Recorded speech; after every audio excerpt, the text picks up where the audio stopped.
তক্তা আকারে লিখিত আকারে নাযিল হয়েছে দুনিয়াতে। কিন্তু কোরআনে কারীম একমাত্র কোরআন যেটাকে আল্লাহ পাক রব্বুল আলামিন লিখিত আকারে নাযিল করেন নাই। এই কোরআনে কারীমকে আল্লাহ পাক রব্বুল আলামিন জিবরিল আমিনের মাধ্যমে সরাসরি বিশ্ব নবীর কলমে নাযিল করেছেন। আল্লাহু আকবার। এটা অন্য কিতাবের মধ্যে নেই বৈশিষ্ট্য। আর কি বৈশিষ্ট্য? এই কোরআনে কারীমের মধ্যে আরেকটা বৈশিষ্ট্য হলো যে কোরআনে কারীম আনলিমিটেড, এর কোনো সময় নির্ধারিত নাই। কিন্তু আসমান থেকে যত কিতাব নাজিল হয়েছে সব কিতাবের জন্য সময় নির্ধারণ করা আছে, ডেট লেখা আছে, এটা এই পর্যন্ত চলবে, এই কিতাব অতদিন পর্যন্ত চলবে, এর পরে আর চলবে না, এরকম ডেট করা, ডেট নির্ধারণ করা। আসমান থেকে যত কিতাব নাজিল হয়েছে সব কিতাবের ডেট আছে। কিতাবকে আল্লাহ পাক রব্বুল আলামিন নির্দিষ্ট কোন জাতির জন্য নাজিল করেছেন, নির্দিষ্ট কোন গোত্রের জন্য নাজিল করেছেন। কিন্তু একমাত্র কোরআন যেটা কোন নির্দিষ্ট কোন জাতির জন্য নাজিল করা হয় নাই, নির্দিষ্ট এলাকার জন্য নাজিল করা হয় নাই, একমাত্র এই কোরআনকে আল্লাহ পাক রব্বুল আলামিন আনলিমিটেড ডেট নির্ধারণ করা ছাড়া নাজিল করেছেন। আল্লাহু আকবার। যতদিন এই পৃথিবী থাকবে ততদিন পর্যন্ত এই কোরআনের বাণী চলবে, কেউ এই কোরআনের বাণী থামাইতে পারবে না। আল্লাহু আকবার। ওষুধের যেমন ডেট আছে, ওষুধের গায়ে লেখা থাকে এটা কত তারিখ পর্যন্ত চলবে, উৎপাদনের তারিখ লেখা থাকে, আবার ডেট খাবারের তারিখ লেখা থাকে, কি থাকে বিভিন্ন খাবারের পণ্যের মধ্যে লেখা থাকে উৎপাদনের তারিখ, আবার ডেট ওভারের তারিখ, ঠিক কিনা বলেন? ডেট ওভার হয়ে গেলে এটা খাওয়া চলবে না, খাইলে তো উপকার হবে না, আরো ক্ষতি হবে, ঠিক কিনা বলেন? সব কিতাবের ডেট ছিল, একমাত্র কোরআনের কোনো ডেট নাই। এই আসমান যতদিন পর্যন্ত থাকবে, পূর্ব দিক থেকে যতদিন পর্যন্ত সূর্য উদিত হবে, যতদিন পর্যন্ত পশ্চিমে সূর্য ডুববে, ততদিন পর্যন্ত এই কোরআনের বাণী চলতে থাকবে। এটা কোরআনের বৈশিষ্ট্য। কোরআনের আরেকটা বৈশিষ্ট্য হলো, কোরআনের একটা বৈশিষ্ট্য কি? কোরআনের আরেকটা বৈশিষ্ট্য হলো যেই কোরআনকে নাজিল করেছেন, আবার এই কোরআনকে হেফাজতের দায়িত্ব আল্লাহ নিজেই নিয়েছেন। যত কিতাব নাজিল করেছেন কোন কিতাব হেফাজতের দায়িত্ব আল্লাহ নিজে নেন নাই, কিন্তু একমাত্র কোরআন, এই কোরআন নাজিল করেছেন, আবার এই কোরআনকে হেফাজতের দায়িত্ব আল্লাহ পাক নিজে নিয়েছে। আল্লাহ পাক রব্বুল আলামিন কোরআনে কারীমের মধ্যে তাক দিয়ে বলেন, ইন্না নাহনু নাযালনা যিকরা ওয়া ইন্না লাহু লাহাফিজুন। আল্লাহ পাক রব্বুল আলামিন ডাক দিয়ে বলেন, আমি এই কোরআন নাজিল করেছি, কোরআনের হেফাজতের দায়িত্ব আমি নিজে নিয়েছি। আল্লাহু আকবার। এই জন্য অন্য কিতাবগুলো দুনিয়াতে আসছে, কিন্তু কিতাবগুলো বদল হয়ে গেছে, তাহরিফ হয়ে গেছে, পরিবর্তন হয়ে গেছে, সংরক্ষিত নাই। কিন্তু কোরআনের বয়স 1450 বছরের চাইতে বেশি হয়ে গেল, কোরআনের কোন পরিবর্তন আছে? আরো বলেন আছে? কোরআনের কোথাও পরিবর্তন নাই। বিশ্বের দাওলাত গুলো একত্রিত করেন, একটা আরেকটার সাথে মিল পাবেন না। ইনজিল গুলোকে একত্রিত করেন, কিন্তু এই ইনজিল গুলো একটা আরেকটার সাথে কোনো মিল নাই, পরিবর্তন হয়ে গেছে। কিন্তু একমাত্র কোরআন, সারা বিশ্বের কোরআনকে একত্রিত করেন আর পড়া শুরু করে দেন, দেখবেন কোথাও কোনো পরিবর্তন না। বাংলাদেশের পরে আলহামদুলিল্লাহ রাব্বিল আলামিন, সৌদিতেও পরে আলহামদুলিল্লাহ রাব্বিল আলামিন, ঠিক কিনা? ইন্ডিয়াতে পরে আলহামদুলিল্লাহ রাব্বিল আলামিন, মদিনাতে পরে আলহামদুলিল্লাহ রাব্বিল আলামিন, কোনো পরিবর্তন নাই। কেউ এই কোরআন পরিবর্তন করতে পারবেও না। বহুত মানুষ চেষ্টা করেছে কোরআনকে পরিবর্তন করার জন্য, কিন্তু আজ পর্যন্ত কেউ এই কোরআনকে পরিবর্তন করতে পারে নাই। একটা লোকটাও পরিবর্তন করতে পারে নাই, একটা হরফ পরিবর্তন করতে পারে নাই, একটা আয়াত পর্যন্ত তারা পরিবর্তন করে নাই। এর কারণ হলো আল্লাহ পাক রব্বুল আলামিন এই কোরআনের হেফাজতের দায়িত্ব নিজে নিয়েছে। আল্লাহ পাক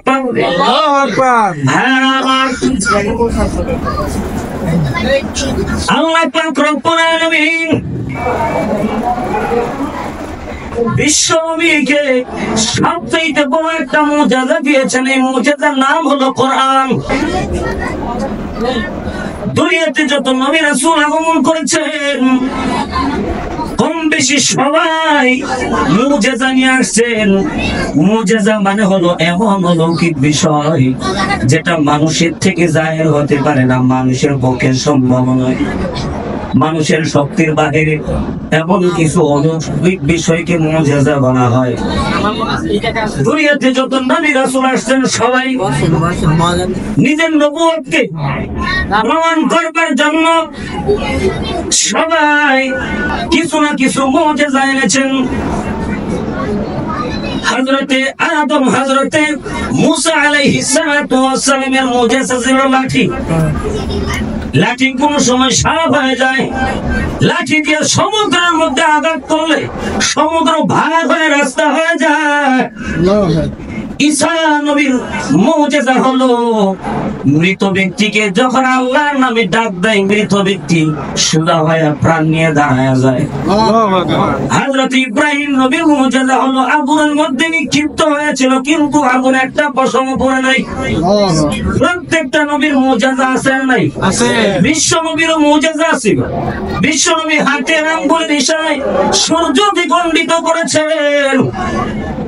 বিশ্ব নবী মুখের বরকতে এক পেয়ালা দুধ ৭০ জন সাহাবী পান করেছে, কিন্তু দুধ শেষ হয় নাই। আল্লাহু আকবার। এটা হলো নবীদের মুজিজা। দুনিয়াতে যত নবী আসছেন, সমস্ত নবীদের মুজিজাগুলো ছিল অস্থায়ী। যতদিন পর্যন্ত নবীরা ছিলেন ততদিন পর্যন্ত মুজিজা ছিল। যখন তাদের ইন্তিকাল হয়ে যায়, মুজিজাগুলো তাদের সাথে বিলীন হয়ে যায়। মুসা নবী নাই, তার মুজিজাগুলো নাই। হযরতে ইব্রাহিম নবী নাই, তার মুজিজাগুলো নাই। হযরতে ঈসা নবী নাই, তার মুজিজাগুলো নাই। কিন্তু বিশ্ব নবীকে আল্লাহ পাক রব্বুল আলামিন এমন একটা মুজিজা দিলেন, বিশ্ব নবী নাই, কিন্তু আজ পর্যন্ত সেই মুজিজা আছে না নাই? আছে। এই মুজিজা হলো কোরআনে কারীম। আল্লাহু আকবার। এমন মুজিজা, যখন কোরআন নাযিল হয়েছিল, মক্কার কাফের মুশরিকরা কোরআনের সাথে বেয়াদবি করছে। কেমন বেয়াদবি? যে বলতো এই কোরআন নাকি আল্লাহর পক্ষ থেকে নাযিল করা না, এটা মুহাম্মদের বানানো কিতাব। মুহাম্মদ নাকি নিজে নিজে বানাইছে। মুহাম্মদ বড় কবি, নিজে নিজে লিখছে। তারা বিশ্বাস করতো আসমান থেকে নাযিল হয়েছে। যখন কাফের মুশরিকরা এমন বেয়াদবি শুরু করে দিল, বিশ্বাস করেন আল্লাহর পক্ষ থেকে নাযিল করা, আল্লাহ পাক রব্বুল আলামিন চ্যালেঞ্জ দিয়ে দিলেন, ও মক্কার মুশরিকরা, এটা যদি মুহাম্মদের মুজিজা বলে না করো, আল্লাহর পক্ষ থেকে নাযিল হওয়া কিতাব যদি তোমাদের বিশ্বাস না হয়, মুহাম্মদের বানানো কিতাব যদি হয়, তাই আমি তোমাদের সাথে চ্যালেঞ্জ করলাম, যদি পারো এই কোরআনের মতো একটা কোরআন বানায় আনো।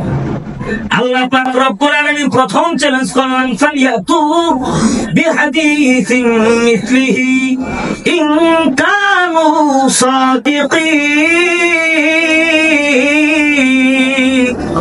আল্লাহ পাক রব্বুল আলামিন বলেন, ও কাফের মুশরিকরা, তোমরা যদি কোরআনের ব্যাপারে সন্দেহ করো, আল্লাহর পক্ষ থেকে নাযিল করা না, তাহলে কোরআনের মতো একটা কোরআন বানায় না দেখা দাও।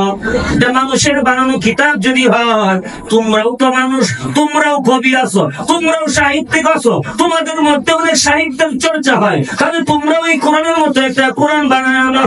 মুহাম্মদকে মূর্খ পড়ালেখা করে নেই, তাহলে বানায় আনো।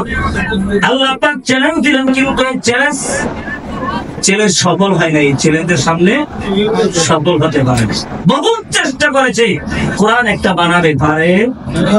আল্লাহ পাক রব্বুল আলামিন দ্বিতীয় চ্যালেঞ্জ করলেন, হে কাফের মুশরিকরা, তোমাদের প্রথম চ্যালেঞ্জ করেছিলাম একটা কোরআন আনো, কোরআন বানাইতে ভালো নাই, ঠিক আছে আজ একটু সহজ করে দেয়, পুরা কোরআন বানাইতে হবে না, এই কোরআনের সূরার মতো 10টা সূরা, ছোট ছোট 10টা সূরা তোমরা বানায় আনো। আল্লাহ পাক রব্বুল আলামিন বলেন, কুল ফাতু বিআশরি সুওয়ারিন মিসলিহি, তাহলে এই কোরআনের 10টা সূরার মতো 10টা সূরা বানায় আনো। দ্বিতীয় ছিল একটু কমায় দিলে, বহু চেষ্টা করেছে, বানাইতে পারেনি। সব কবি সাহিত্যিক সবগুলো একত্রিত হয়ে চেষ্টা করছে, মাসকে মাস চেষ্টা করেছে, কোরআনের 10টা সূরার মতো 10টা সূরা বানাইতে পারবে। আল্লাহ আমার এটাও তারা ভাঙল না। আবার আল্লাহ পাক রব্বুল আলামিন আর একটু কমায় দিলেন, ঠিক আছে 10টাও পারলি না তো কমপক্ষে একটা বানাই। আল্লাহ পাক রব্বুল আলামিন বলেন, কুল ফাতু বিসূরাতিন মিসলিহি, 10টা পারলি না কমপক্ষে একটা বানায়, ছোট সূরা। ছোট করে চ্যালেঞ্জ দিলেন, এটাও ভালো। এবার কাফের মুশরিকদের মান ইজ্জত নষ্ট হয়ে যায়, মুহাম্মদের সামনে কিভাবে মুখ দেখাবে, নিজেদের মান ইজ্জত সব তো চলে যায়। এখন কি করবে? কাফের মুশরিকদের নেতারা এবার সমস্ত সাহিত্যিকদেরকে একত্রিত করে, করার পরে বলে আবার কমপক্ষে একটা সূরা বানান। বহু চেষ্টা করেছে, কিছু কিছু কবি একটু একটু করে সূরা বানাইছে, কিন্তু কোরআনের মতো সূরা হয় নাই, বিষয়বস্তু মিল নাই, আপিস কোন মিল নাই। কোরআনে যেমন সুন্দর মিল আছে, ওয়াসসামা'i যাতিল বুরুজ ওয়াল ইয়াউমিল মাউউদ ওয়া শাহিদিন ওয়া মাশহুদ, মিল আছে না নাই? আল্লাহ পাক রব্বুল আলামিন বলেন, ওয়াশ-শামসি ওয়া দুহাহা ওয়াল কামারি ইযা তালাহা ওয়ান নাহারি ইযা জাল্লাহা ওয়াল লাইলি ইযা ইয়াগশাহা, মিল আছে না নাই? আছে। ওয়া দুহা ওয়াল লাইলি ইযা সাজা মা ওয়াদ্দা'আকা রাব্বুকা ওয়া মা ক্বালা ওয়াল আখিরাতু খায়রুন লাকা মিনাল উলা, মিল আছে না? আছে। কাফের মুশরিকরা বানায় আনছে এই কোরআনের উপরে গবেষণা কইরা, সেটা থেকে নকল করে কিছু সূরা বানাইছে, তার বিষয়বস্তু